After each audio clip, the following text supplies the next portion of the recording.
sa isang puhunan ng isang dalaga sa Bohol para makamit ang kanyang pangarap na maging pulis.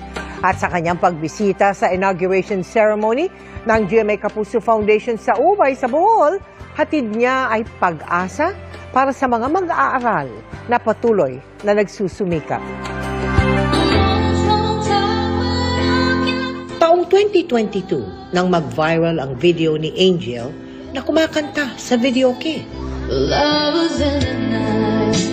Maraming humanga sa kanyang talento. Kaya ang video pumalo sa 3 million views. Nagbukas ito ng maraming oportunidad kay Angel. Dumami nag-iimbita sa kanya para mag-perform. Malaking tulong daw ito para sa kanyang pangarap na maging pulis. Kapag hindi ako kumakanta, wala rin akong baon. Wala akong pangbayad sa boarding house ko, kaya pinusigihan ko na lang talaga. Inspirasyon daw niya ang kanyang lolo at lola na nagpalaki sa kanya.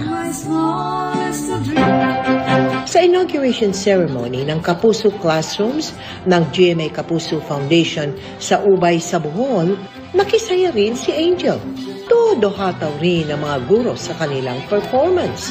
At ang mensahe ni Angel para sa mga mag-aaral, Pagsikapan lang talaga nila, hindi lang pababayaan yung pag-aaral kasi mas maganda yung makapagtapos ka ng pag-aaral.